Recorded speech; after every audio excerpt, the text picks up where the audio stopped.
Introduced to Ms. Rose Mukasa Namfinya, Principal Examinations Officer is my title. I coordinate the programs of the primary division regarding training. This training is under the validation of centers, having centers, new centers. We do the registration, we do the marking, and up to the release of the results. That is my area for the primary. Ladies and gentlemen, I want to begin by bringing you greetings from the Executive Director of UNEB, Mr. Daniel Odong Maharaj, and the entire UNEB family. We have a director where we fall. We fall under the director of examinations, and we have a director, Mr. Nango Samai, is also sending greetings, and all the colleagues from UNEB know that you are here according to our program. And they have sent you greetings. We have a vision which says we want to be a recognized center of globally competitive educational assessment and certification. A recognized center of globally competitive educational assessment and certification. And our assessment is not focusing on the local area here in Uganda. We want to be known globally.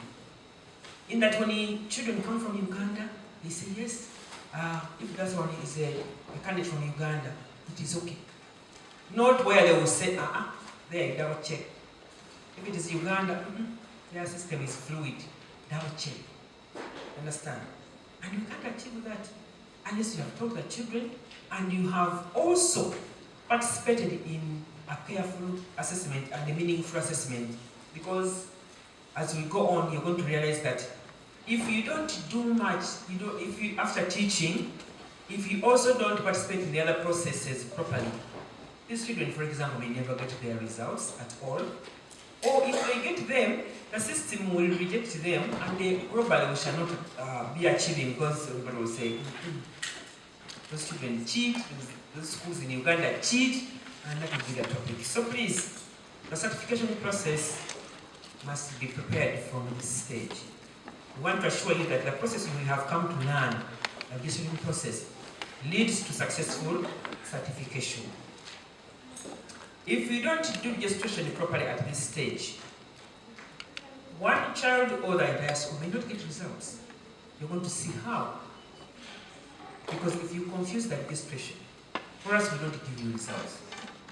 If you give us two children, one name instead of two different children, those results we don't produce at the end. If you mix up mixed numbers, we'll hold on to the results and we'll give a short time for you to clear that. If you don't clear, these children will never receive results. These are the cases you hear people complaining, my child has never received results from UNEB, when others are in senior 3 progressing. This one is struggling because there was a confusion at registration. You understand? Please be attentive, such that when you go back to do your work, you do it thoroughly well. And ladies and gentlemen, becoming the UNEB center is very good, but it comes with a lot of responsibilities. It comes with a lot of responsibilities. But to enjoy the status, you must be also aware of what can happen and you lose the status. So, ladies and gentlemen, the following issues that I'm going to talk about will require your attention. First of all, this center you have acquired is your property. It is yours as long as you're using it properly. Once you misuse it, UNEB will call for it. It is a UNEB property. So please handle it with care. Guard it.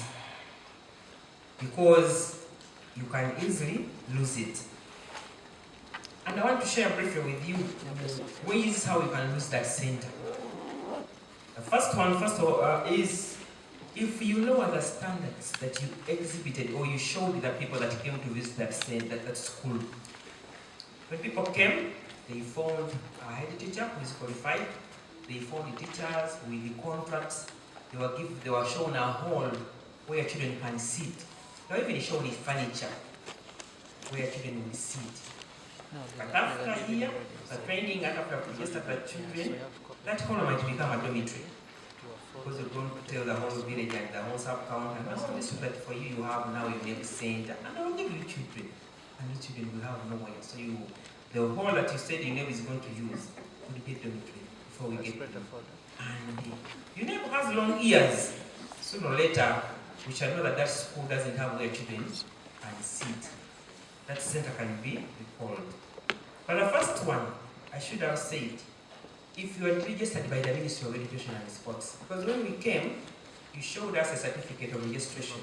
And whoever did not have a certificate, we didn't have business in that school. We did not visit, we did not see other facilities. We just say we don't qualify on the onset. So if you have any problems, if you lower your card, your pointers and the ministry registers you, you never will be the first one to run out because you will not have any business there with you. Other factors, if the head teacher who is qualified now is sent away and then another head teacher comes in with less qualifications. Because the qualifications were now lifted to grade 5. After getting the center director, you say, now you can go, now I can run my school, even when you're not qualified. Because directors don't run schools according to name. But a director can say, your purpose is over, and you never will get to know that that school doesn't have a head teacher. That center will go. If you have other facilities also running down, like the furniture I said, if the teachers are not there, but those who are qualified, if the environment becomes very, very unconducive for academic work, especially assessment, still you never can recall the center. I want to end with this one. Other factors held constant. Malpractice. If your school participates in malpractice of whatever nature, however, if your school participates in malpractice of any form and it is confirmed, you're not likely to remain with that center. At least there will be a suspension for some time. For us who have been this side, I've seen what it means for you to lose that center for even 1 year like this. It can be a big issue.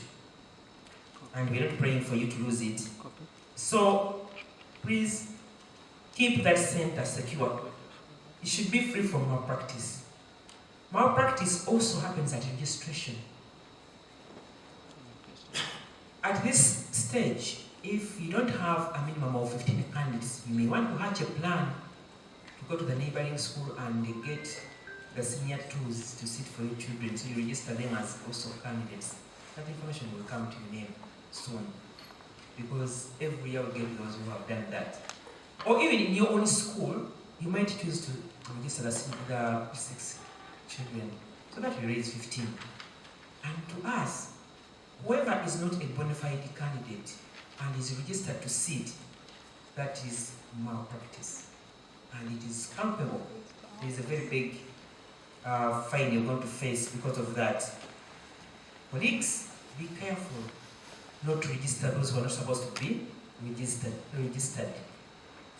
Even then, don't go across districts to pick children. Know that you may not necessarily sit in your school.